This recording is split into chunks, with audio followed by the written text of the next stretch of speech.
조선의 궁궐, 아직 어둠이 걷히지 않은 새벽이었다. 찬 공기 사이로 들려오는 종소리가 하루의 시작을 알리고 있었다. 그 고요함 속 작은 발걸음이 폭도를 울렸다. 그 아이의 이름은 이산. 사도세자의 아들이자 조선의 운명을 바꿀 왕이었다. 하지만 그때의 그는 그저 아버지를 기다리는 어린 소년이었다. 그날 하늘이 무너졌다. 뒤주 속에서 숨을 거둔 아버지. 궁궐은 침묵했고 세상은 차가웠다. 이산은 울지 않았다. 울어선 안 됐다. 그는 그날 이후 감정을 가두는 법을 배웠다. 눈물이란 약함의 증거라 배웠다. 그의 내면에 차가운 불이 피어오르기 시작했다. 시간이 흘러 그는 새손이 되었다. 조선의 학문과 예법, 병법과 시를 익히며 자랐다. 그의 눈은 늘 반짝였다. 무언가를 이해하고 바꾸고자 하는 눈빛이었다. 하지만 그의 곁엔 언제나 감시의 그림자가 있었다. 노론. 조선을 쥐고 흔드는 거대한 세력. 그들은 새손의 존재를 불편해했다. 그 아이는 사도세자의 피를 이었다. 언제 폭풍이 될지 모른다. 그들은 미소 지으며 칼을 갈고 있었다. 이산은 알고 있었다. 자신이 언제 죽을지도 모른다는 걸. 하지만 그는 멈추지 않았다. 학문은 그의 방패였고 사유는 그의 검이었다. 그는 자신만의 시대를 꿈꾸었다. 그리고 조선을 통치한 노왕 영조. 그는 손자를 사랑하면서도 두려워했다. 너는 내 아비와 달라야 한다. 왕이 되려면 감정을 버려야 한다. 이산은 고개를 끄덕였다. 하지만 마음속에서는 그 말이 칼처럼 박혔다. 1776년 영조가 눈을 감자 이산은 왕위에 올랐다. 정조. 그 이름이 조선의 하늘에 새겨졌다. 그의 즉위식 날 백성들은 환호했지만 신하들의 표정은 굳어 있었다. 새로운 시대의 문이 열렸지만 그 문 안에는 이미 그림자가 드리워져 있었다. 왕이 된 정조는 가장 먼저 규장각을 세웠다. 지식이 나라를 바꾼다. 그는 학문을 권력 위에 두었다. 능력 있는 자라면 신분을 묻지 않았다. 젊은 학자들이 모였고 조선의 공기는 달라지기 시작했다. 그곳은 새로운 사상의 요람이었다. 젊은 목소리들이 토론했고 진보적인 생각들이 꽃을 피웠다. 하지만 궁 밖의 세력들은 불안해했다. 저건 위험하다. 왕이 신하 위에 서려 한다. 그들은 정조의 열정을 위협이라 불렀다. 정조는 밤마다 서책을 펼쳤다. 그의 눈밑엔 피로가 가득했지만 그 손끝은 멈추지 않았다. 조선은 변해야 했다. 그는 알고 있었다. 그 변화가 자신을 향한 수많은 화살을 부를 것임을. 그의 정치, 탕평책, 노론, 소론, 남인, 북인을 모두 품겠다는 뜻이었다. 그러나 그것은 모두에게 미움을 받겠다는 선언이기도 했다. 모두가 그의 중심을 의심했다. 모두가 그의 진심을 두려워했다. 그의 어머니 해경궁 홍씨, 그녀는 아들을 사랑했지만 두려워했다. 사도세자를 잃었던 기억이 또다시 되살아날까봐. 그녀는 늘 속삭였다. 너무 앞서지 마라. 하지만 정조는 웃었다. 어머니, 조선을 지키려면 나아가야 합니다. 그의 눈빛엔 확신이 있었다. 그러나 그 확신 뒤엔 깊은 외로움이 숨어 있었다. 그는 문뿐 아니라 무의 힘도 키웠다. 장용영, 왕의 친위부대. 그는 스스로의 안전을 지키기 위해 자신의 군대를 만들었다. 이것은 노론에게 명백한 위협이었다. 왕이 군사를 갖는다니. 그들의 불만이 조용히 번져가기 시작했다. 정조는 그 불만을 알고 있었다. 하지만 물러서지 않았다. 내 아버지가 지키지 못한 왕권, 나는 지켜낼 것이다. 그는 그렇게 조선의 중심을 바로 세우려 했다. 그의 이상은 민본, 백성을 중심에 두겠다는 뜻. 그 말 한마디에 궁궐이 흔들렸다. 백성은 환호했지만 기득권은 분노했다. 왕이 백성의 편이라니, 그건 왕의 말이 아니다. 회의는 싸움이 되었고 싸움은 모략이 되었다. 정조는 점점 외로워졌다. 그의 꿈은 컸지만 그를 따르는 자는 적었다.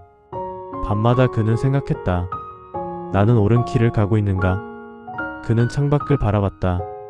하늘은 고요했지만 그의 마음은 폭풍 같았다. 그가 바라보는 달빛 아래에는 언제나 아버지의 그림자가 서 있었다. 그 그림자가 그를 이끌었다. 그러나 동시에 그를 올감했다. 1794년 정조는 화성을 세웠다. 단순한 성이 아니었다. 그곳은 이상이었다.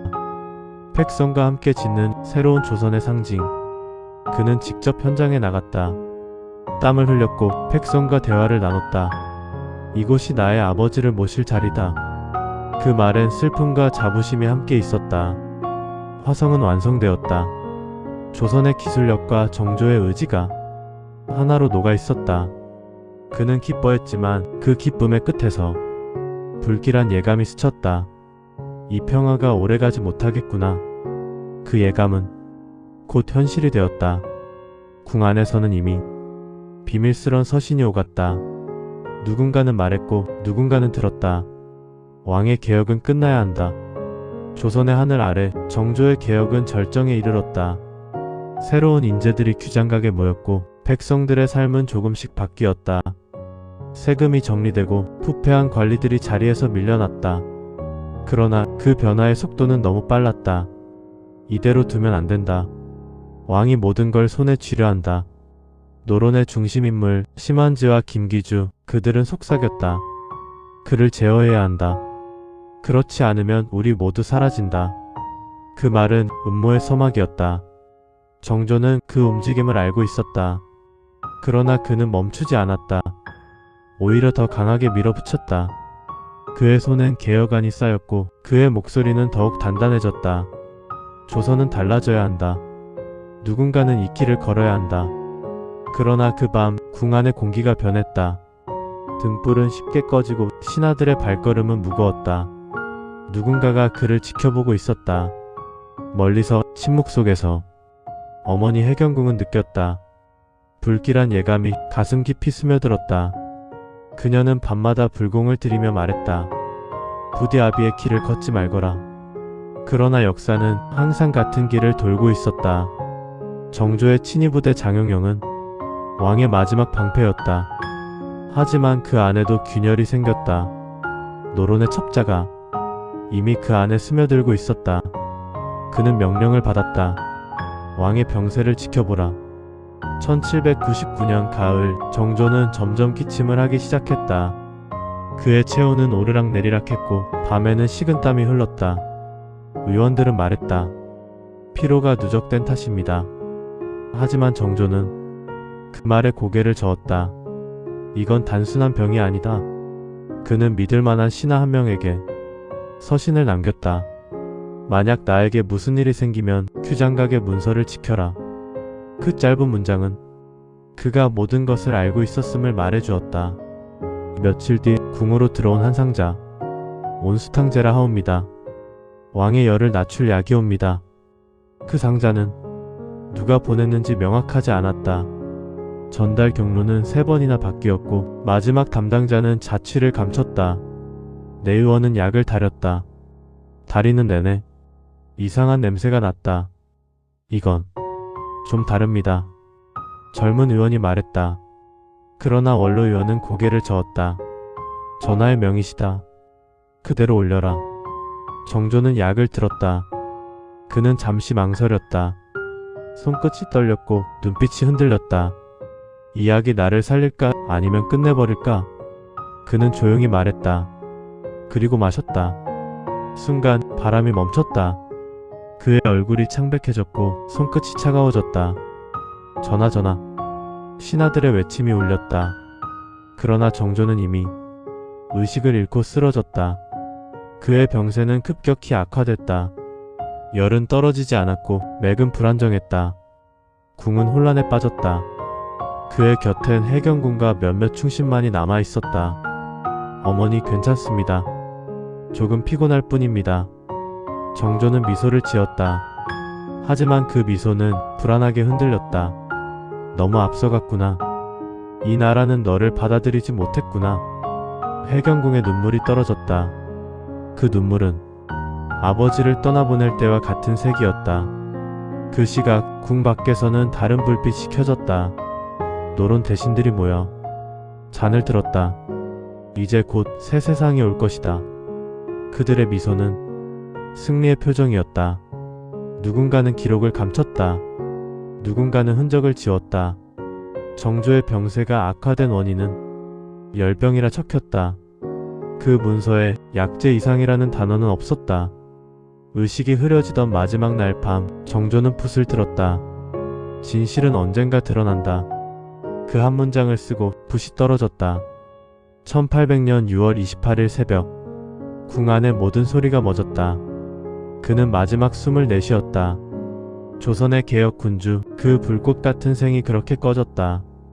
궁은 울음으로 뒤덮였다. 그러나 그 울음은 두려움의 울음이었다. 누군가가 말했다. 전하의 죽음을 조용히 처리하라. 그날 이후 궁 안에선 그의 이름을 부르는 자가 사라졌다. 정조가 떠난 다음날 궁궐의 시간은 멈춰 있었다. 빈 왕자 위엔 그의 체온이 아직 남아 있었다. 하지만 신하들은 그 자리를 바라보지 않았다. 그들은 고개를 숙였고 침묵 속에서 서류를 정리했다. 조선의 권력은 다시 움직이기 시작했다. 해경궁 홍씨는 아들의 부음을 듣고도 한참 동안 말을 잇지 못했다. 결국 그렇게 되었구나. 그녀의 눈에는 눈물이 없었다. 그 대신 오랜 세월의 체념이 있었다. 그녀는 아들의 손을 붙잡지 못했다. 마지막 인사조차 누군가의 눈치를 봐야 했다. 정조의 장례가 준비되는 동안 노론은 다시 권력을 장악했다. 그들은 말없이 움직였다. 규장각의 문서들은 봉인되었고 장용영은 해체되었다. 모든 것은 안정되어야 한다. 그들의 입에서 나온 말은 안정이었지만 그 속뜻은 지배였다. 정조가 꿈꾸던 규장각, 지식의 요람은 이제 침묵의 방이 되었다. 젊은 학자들은 쫓겨나거나 입을 다물었다. 조선은 다시 과거로 돌아갔다. 그의 충신 중 한 명 정약용은 울지 않았다. 그는 눈을 감고 읊조렸다.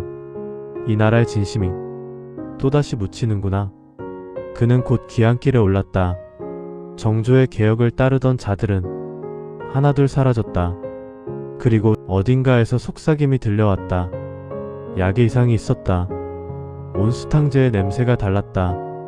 그 말을 처음 꺼낸 젊은 의원은 며칠 뒤 흔적도 없이 사라졌다. 궁의 기록에는 그의 이름조차 남지 않았다. 공식 기록엔 그저 열병이라 적혀 있었다.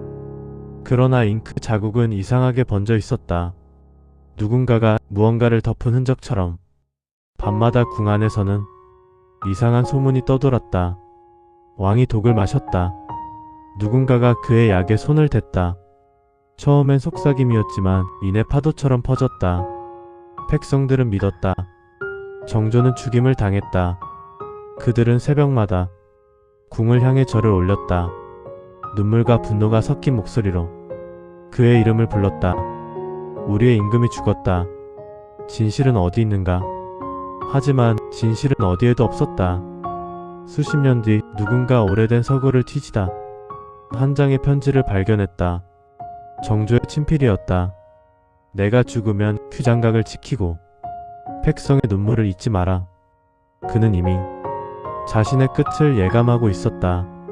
수원 화성의 새벽 안개 속에서 한 병사가 속삭였다. 전하께선 아직 이곳에 계신다. 사람들은 말했다. 그의 영혼이 아직 성벽을 지키고 있다고. 세월이 흘러 해경궁은 회고록을 남겼다. 그녀는 아들의 죽음에 대해 명확히 말하지 않았다. 다만 한 글자 한이라 적었다. 그 한 글자가 모든 걸 설명했다. 역사학자들은 지금도 논쟁한다.